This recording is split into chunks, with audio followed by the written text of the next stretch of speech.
émission de la France. Vous savez, nous trouvons des opportunités à tout bout de champ. Mais l'opportunité, qui peut la reconnaître? Qui peut reconnaître quand l'opportunité vient frapper à sa porte? Parce que des fois, nous marchons, nous sommes dans un doute ou nous sommes dans une incertitude qui nous met une angoisse, un doute ou bien un manque de confiance à travers les opportunités qui viennent frapper à notre porte. Mais comment les personnes réussissent? Comment les personnes, ils vont de l'avant? Comment les personnes arrivent à changer les situations? C'est qu'ils arrivent à reconnaître l'opportunité. Bienvenue dans votre émission de la France. Pendant tout le long de cette émission, nous allons comprendre comment reconnaître l'opportunité, comment saisir l'opportunité. Parce que c'est avec les opportunités que nous avançons. Vous qui nous regardez dans toute la France, dans les dom-toms, vous nous regardez en province, dans l'île de France, nous sommes venus vous apporter cette parole de vie en regardant ce témoignage, là en ce moment, de Linda, cette jeune fille qui est arrivée au centre d'accueil et que sa vie a été transformée. Regardons son témoignage.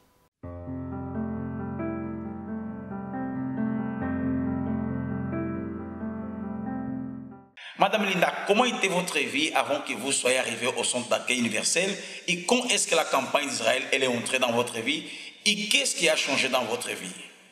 Alors, en arrivant au centre d'accueil universel, ma vie, ça n'allait pas, je tournais en rond dans tous les aspects de ma vie. Et en arrivant, donc peu après qu'on soit arrivé, j'étais avec ma mère et mon petit frère. Peu de temps après, nous avons perdu notre logement qui était insalubre. Et donc, nous avons commencé à vivre d'hôtel en hôtel. Donc, 2 mois ici, 4 mois par là. Et à ce moment-là, je venais d'arriver à l'église. Mais on m'avait dit que cette situation pouvait changer si je faisais confiance en Dieu. Donc, est arrivée la période de la campagne d'Israël. Je me suis lancée, j'ai cru. Et la réponse de Dieu est arrivée. On a obtenu notre logement alors qu'on était même radié de la liste des demandeurs de logement. Plus tard, j'ai traversé un autre moment difficile. À ce moment-là, je n'avais plus de travail, mais je visais déjà ma vie spirituelle. J'avais compris que Dieu est ce qu'on a de plus important dans la vie. Donc, j'ai décidé de sacrifier pour ma vie spirituelle. Résultat, j'ai été baptisée du Saint-Esprit et le Seigneur Jésus, vraiment, il a commencé de là à transformer ma vie. Il y a eu des déblocages dans ma vie financière. J'ai pu reprendre mes études que je voulais reprendre, etc. Et là, ma vie, elle a continué d'avancer. Et jusqu'en 2015, j'avais été recrutée pour un poste d'assistante au sein d'une grande entreprise. Sauf que depuis 2015, je n'arrêtais pas d'être renouvelée, c'est 3 mois par-ci, 6 mois par-là. Et arrivé un moment, ils ne voulaient plus recruter parce que la politique de l'entreprise, c'était de geler les embauches. Donc la dernière campagne d'Israël qui est arrivée, donc là en juillet 2017, j'ai fait ce que Dieu m'a demandé de faire, j'ai écouté la voix du Saint-Esprit, j'ai obéi. Et résultat, j'ai obtenu mon contrat en CDI et j'avais dit à Dieu, Seigneur, avec tout le temps que j'ai passé, que j'ai persévéré, j'accepte pas de simplement passer en CDI comme ça. Il faut qu'il y ait une pointe de différence.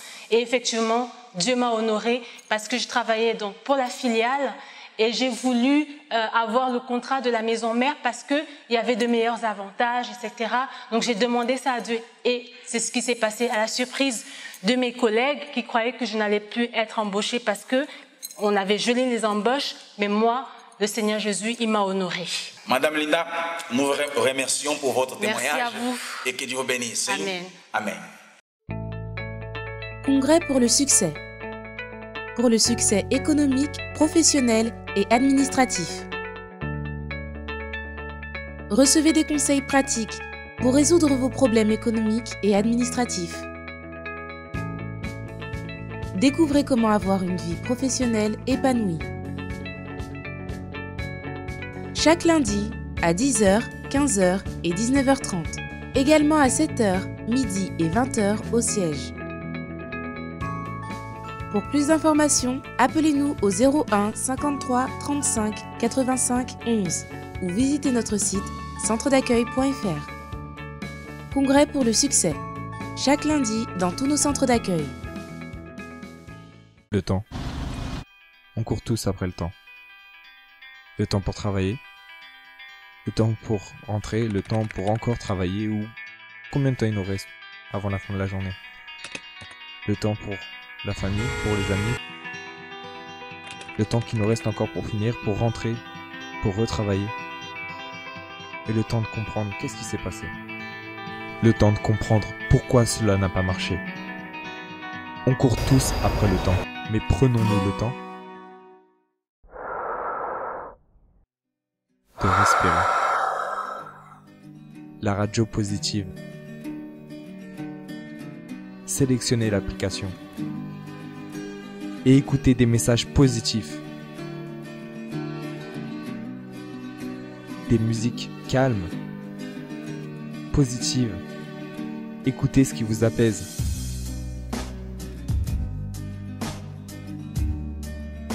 Suivez nos programmes. Paroles de vie, entre femmes, paroles de foi ou encore la thérapie de l'amour. Retrouvez le sourire.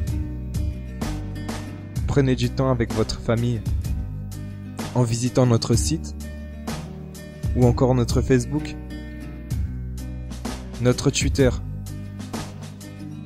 ou notre YouTube directement sur l'application. Prenez le temps. Prenez du temps pour vous. Radio Positive. En téléchargement gratuit sur Google Play, l'App Store ou en écoute sur radiopositive.fr.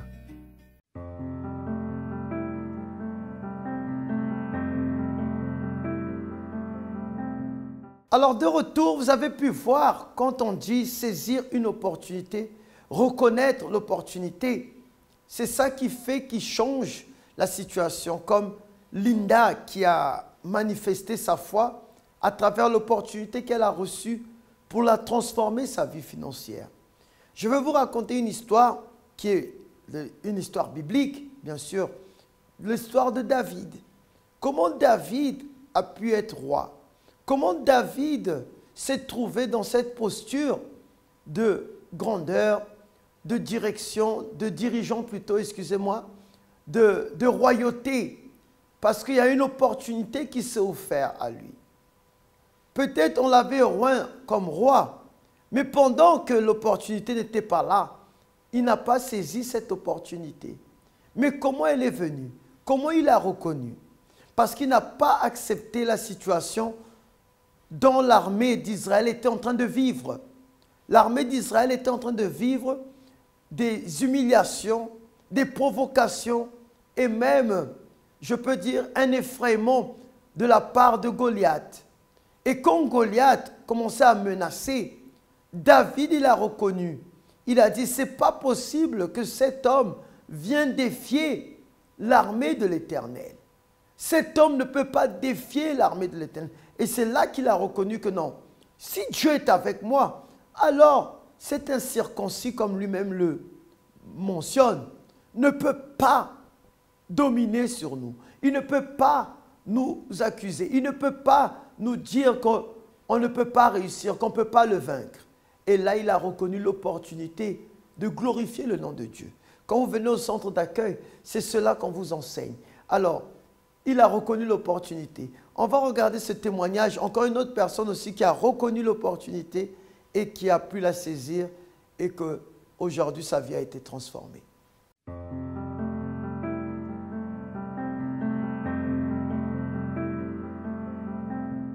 Bonjour madame. Bonjour pasteur. Comment vous vous appelez? Je m'appelle Monique. Madame Monique, comment était votre vie avant d'arriver au centre d'accueil? Et quand moi je suis arrivée au centre d'accueil, en fait, rien ne marchait dans ma vie. J'étais possédée, j'avais des cauchemars, j'allais de CDD en CDD et j'avais des maladies incurables. Quand vous dites rien marché, c'est parce que vous avez essayé plusieurs fois en plusieurs choses de changer et vous n'avez pas réussi? Exactement, surtout au niveau du travail, j'avais fini mes études, j'avais les diplômes, je n'arrivais pas à trouver de travail dans le domaine dans lequel j'ai étudié. Tout ce que je faisais ne marchait pas, je cherchais un appartement depuis plus de 9 ans, rien ne marchait. Au-delà d'être bloqué dans toutes les situations, comment vous étiez comme personne?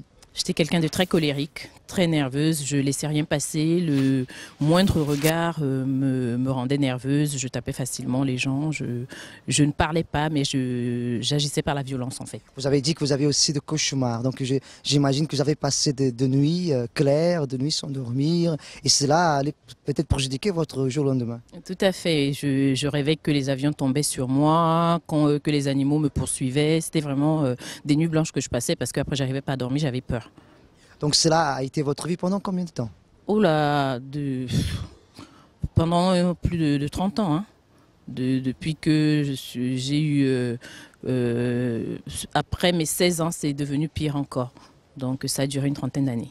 Pendant 30 ans, vous avez vaincu toute votre vie dans la main de tous ces problèmes. Donc vous êtes arrivé au centre d'accueil comme ça. Qu'est-ce que vous avez fait pour changer toute la situation? J'ai suivi des chaînes de prière, j'ai fait des propos de foi, surtout le vendredi, parce que j'avais besoin vraiment d'être délivrée, puisque je dormais pas, je faisais des cauchemars et je sentais les gens qui me suivaient, j'avais des visions en fait. Et donc j'ai surtout suivi les chaînes de prière de vendredi. Dès que le pasteur parlait, c'était pour moi. Au fur et à mesure, il fallait de la persévérance parce que j'étais vraiment dans le puits. Et pour sortir de là, c'est pas du jour au lendemain, c'est vraiment en faisant les chaînes de prière, en écoutant, en mettant en pratique ce que j'apprenais, que j'ai pu me délivrer. Pas au bout d'un an, mais au bout de 1 an et demi, 2 ans. Donc ça a été votre bataille pour que vous soyez délivré. Donc aujourd'hui, vous êtes qui, Madame Monique? Aujourd'hui, je suis quelqu'un de transformé, la violence n'est plus mienne, je suis plus posée, plus calme, j'ai enfin trouvé un travail stable dans le domaine de mes études, j'ai enfin eu l'appartement que j'attendais depuis des années, totalement transformé, même les gens qui me voient ne me reconnaissent plus. Ils me demandent ce qui s'est passé parce qu'ils ont connu une Monique violente, une Monique qui tapait facilement et aujourd'hui c'est la douceur, c'est le calme, c'est la personne qui va conseiller, qui va donner de la bonne direction et totalement transformée. Avez-vous participé à une campagne d'Israël? Oui, quand je suis arrivée en janvier, la campagne venait de se terminer et j'ai donc participé à celle de juin qui était la campagne de Gédéon. Et qu'est-ce que vous avez déterminé dans cette campagne d'Israël qui allait se passer dans votre vie? Moi, j'avais déterminé le travail parce que j'en avais besoin, j'étais au chômage. Je me suis dit, si j'ai un travail, je pourrais chercher un appartement plus grand et tout. Et Dieu m'a honorée autrement. Il m'a d'abord délivrée. Il m'a permis d'avoir un appartement sans travailler, c'est ça qui était terrible. Et ensuite, j'ai eu le travail. Donc, en fait, les choses se sont enchaînées, pas dans mon ordre, mais dans l'ordre que Dieu avait établi. J'ai eu l'appartement alors que j'avais déterminé le travail et le travail est venu juste après. Donc aujourd'hui, Madame Monique, vous êtes une personne réalisée, bénie. Qu'est-ce qui représente le centre d'accueil pour vous? C'est l'opportunité que j'ai eue de pouvoir changer ma vie. Agir ma foi, ce mot-là, je ne connaissais pas. Agir sa foi, c'est-à-dire croire en ce qui est écrit dans la parole de Dieu et la mettre en pratique pour qu'elle devienne réalité dans notre vie. Est-ce qu'aujourd'hui, vous êtes prête à faire tout à nouveau? Je ne fais que ça, je vais de sacrifice en sacrifice parce que je sais que Dieu ne faillit jamais et sa parole, elle est vérité. Qu'est-ce qu'avez-vous à dire à cette personne qui nous écoute et qui nous voit, qui sont à peu près dans la même situation que vous étiez à l'époque? De persévérer, de croire que Dieu est. Et il est là pour ceux qui le cherchent d'un cœur sincère. Quand véritablement on lui dit « Seigneur, j'ai besoin de toi », il répond « Me voici ». Merci beaucoup pour votre témoignage, que Dieu bénisse. S'accommoder vs sacrifier. S'accommoder, c'est s'habituer. S'adapter à une situation ou à une circonstance. La personne qui s'accommode se contente de ce qu'elle a. Elle ne cherche pas plus loin que ce qui se présente devant elle. Elle ne sait pas réagir face aux situations difficiles qui s'élèvent contre elle. Elle accepte et vit en accord avec ses difficultés puisqu'elle a toujours pris l'habitude de vivre selon les circonstances. Le faible s'accommode, le fort lui sacrifie. Sacrifier, c'est renoncer à quelque chose au profit d'une autre chose. Celui qui vit avec cette pensée de sacrifice est conscient des difficultés, mais il redouble d'efforts pour les surpasser. Il ne se laisse pas dominer par elles, puisqu'il sait que ce sont ces difficultés qui le feront aller plus loin. La foi exige le sacrifice. Personne ne peut atteindre la promesse de Dieu sans d'abord payer le prix. Que le faible dise « Je suis fort ».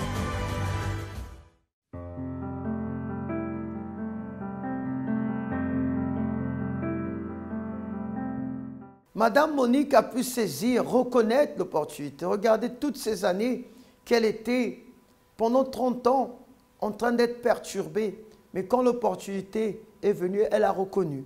C'est comme dans l'histoire de David, il a reconnu l'opportunité et là il est parti défier. Parce que l'opportunité, il faut la défier. Et quand il a défié Goliath, c'est là que Dieu était avec lui et il a fait la différence. Vous qui êtes là dans cet instant, peut-être il y a des offres qui s'offrent à vous, mais vous laissez la peur dominer sur vous.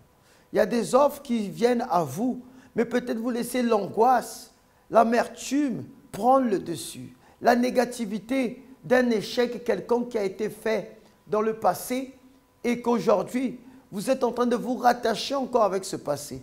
Non, ce que Dieu est en train de dire, que votre vie peut changer. Votre vie peut aller de l'avant, mais ça dépend de vous de défier l'opportunité qui vient frapper à votre porte. L'opportunité vient vous dire, écoute, j'ai un travail pour toi. Mais la négativité va dire, mais écoute, tu as cherché des emplois et tu as eu que des échecs jusqu'à présent. Alors pourquoi cette fois-ci ça va marcher? Et maintenant l'opportunité dit, non, je suis venu pour toi, le travail est le tien.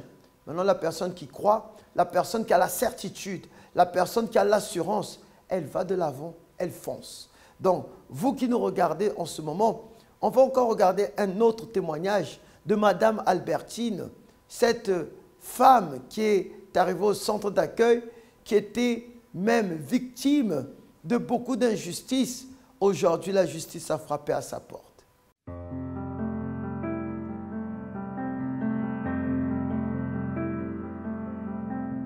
Comment était votre vie, Madame Albertine? Rapidement, comment elle était? Ma vie était tellement vraiment déplorable. Je suis partie de mon pays pour une visite familiale.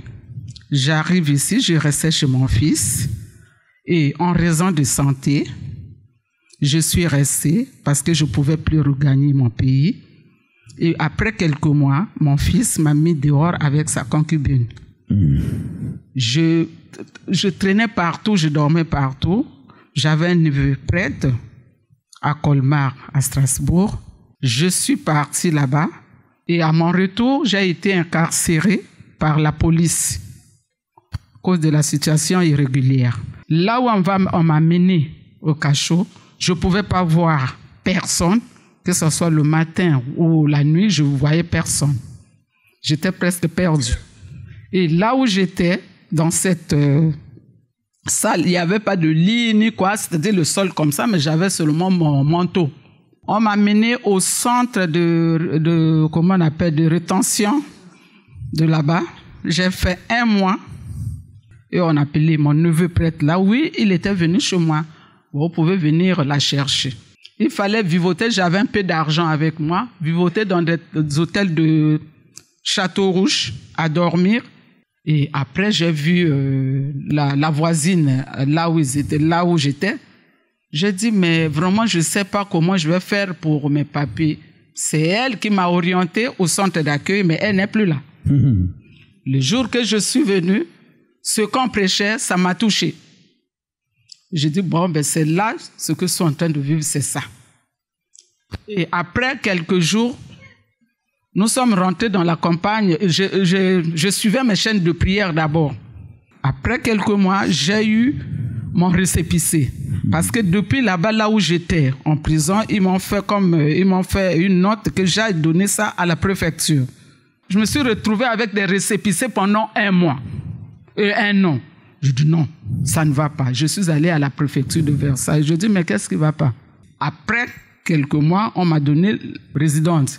Je dis d'accord, j'ai mes 10 ans, mais je vais rentrer là-haut, demander la nationalité. On a fait une campagne du mois de juin-juillet. Oui. Il restait 2 jours pour que je monte sur l'hôtel. On m'a envoyé un ajournement. Oh, vos ressources sont insuffisantes. En tout cas, il faut attendre 2 ans. Je dis que moi, donc le lundi, à peine 2 semaines, 3, j'ai reçu la lettre de naturalisation. Je travaillais dans des écoles et j'ai demandé, j'ai dit, mais je ne peux pas travailler comme ça sans formation. On m'a envoyé à la formation, j'ai réussi, j'ai fait 3 mois à cette formation. J'ai eu mon certificat, je suis allé faire le secourisme aussi, dans l'association aussi, j'ai eu ça. C'est au centre d'accueil toujours. j'ai demandé un studio. J'ai eu, au lieu d'avoir un studio, j'ai eu F2. Vous avez vécu une vie de misère, de souffrance. Vous avez été mise à la rue. Vous avez vécu l'humiliation. Et aujourd'hui, l'Éternel est en train de faire justice, de glorifier son Saint-Nom dans votre vie. Amen. Ça vaut la peine, ça ne vaut pas la peine, Madame Albertine. Ça vaut la peine. Qui a fait ça dans votre vie? C'est Dieu. C'est Dieu qui a fait ça. Oui. Mais je vous félicite de votre foi. Amen. Au nom de Jésus. Amen. Persévérez. Dieu vous bénisse.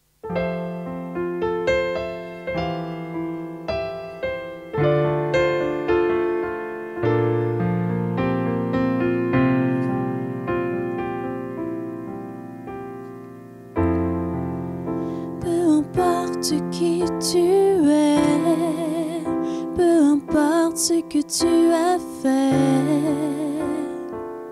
Jésus connaît ton intérieur aussi.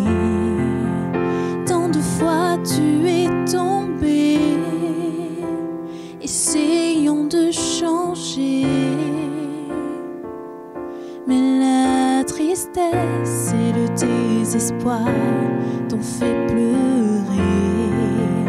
Peu importe par où tu es passé, dans l'obscurité de la nuit, il efface ton passé, il ne te délaisse pas, il ne te délaisse pas, il est celui qui prend soin de toi, il comprend ton cheminement, jamais je n'ai vu d'amour si grand, il ne te délaisse pas, il est celui qui prend soin de toi, il comprend ton cheminement, jamais je n'ai vu d'amour si grand, il ne te délaisse pas.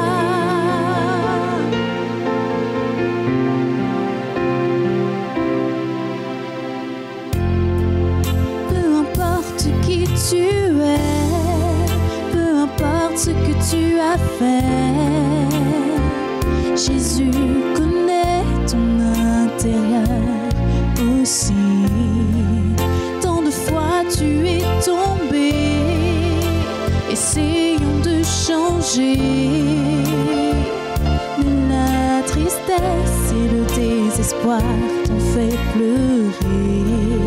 Peu importe par où tu es passé, dans l'obscurité de la nuit, il efface ton passé, il ne te délaisse pas,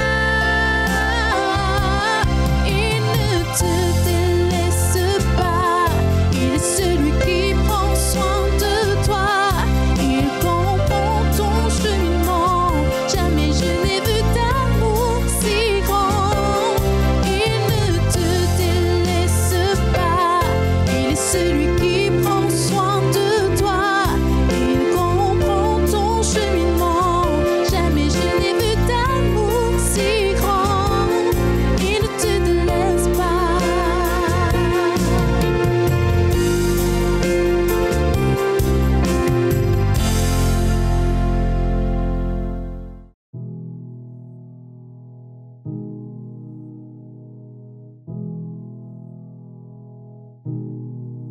Les personnes à succès ont quelques habitudes en commun. Si le succès est votre objectif, il est temps de vous appliquer dans votre vie. Le magazine Entrepreneur souligne 3 qualités importantes qu'ont les personnes à succès et explique comment changer votre pensée pour déjà commencer à les appliquer dans votre vie. Dire non aux distractions. L'unique façon efficace de bien utiliser votre temps est de ne pas vous dévier de vos objectifs. Il est clair qu'il existe des vacances et du temps pour la famille et les amis, mais cela n'arrive qu'après avoir atteint votre cible. Nous avons tous une liste de priorités à atteindre. Mais la différence est que les personnes à succès ne cherchent pas d'excuses pour s'en dévier. Ils peuvent ne pas aimer certaines parties du processus, mais cela n'a pas d'importance. Ce qui compte, c'est d'arriver où ils souhaitent. Et pour cela, tracez un plan rigoureux et suivez-le avec une sérieuse discipline. Lire quelque chose de nouveau chaque jour. Les personnes à succès lisent beaucoup, cherchent des personnes avec qui apprendre plus et savent utiliser l'information de façon à aller plus loin. Quel que soit votre domaine, il est nécessaire d'apprendre avant de commencer à gagner de l'argent. Renseignez-vous sur votre produit, sur vos clients, sur vos concurrents et ensuite, continuez toujours à apprendre. Être fier de vos échecs. Échouez autant de fois que nécessaire. Nous échouons tous. L'échec fait partie de la vie. Beaucoup de personnes considèrent l'échec comme une preuve qu'elles doivent abandonner. Ce sont ceux qui n'arrivent pas très loin. Ce qui distingue les personnes à succès, c'est qu'elles tombent et se relèvent aussitôt pour suivre un meilleur plan pour continuer le chemin.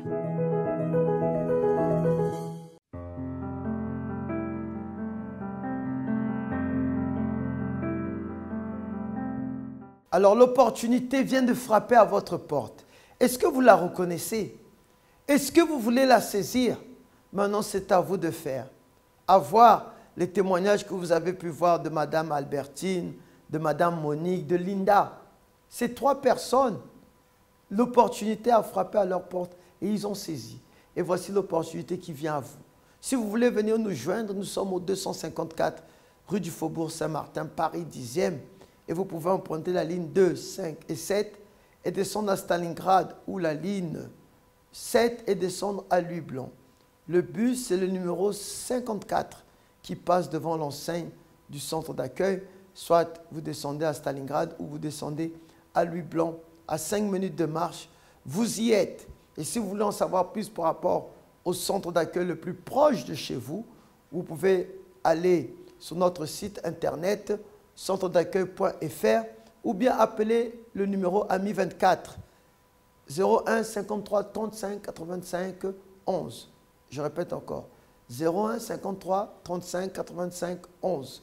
Et là, vous aurez une personne au bout du fil qui va vous orienter vers le centre d'accueil le plus proche de chez vous que si vous habitez dans les dom-toms ou partout ailleurs dans le monde ou en province, dans l'Île-de-France. Nous sommes là à votre disposition. Venez saisir cette opportunité qui s'offre à vous, que l'Éternel ouvre ses portes et qu'il vous bénisse. Quant à moi, je vous dis à la prochaine et que Dieu vous accompagne tout le long de cette journée et tout le long de cette soirée de là où vous nous regardez.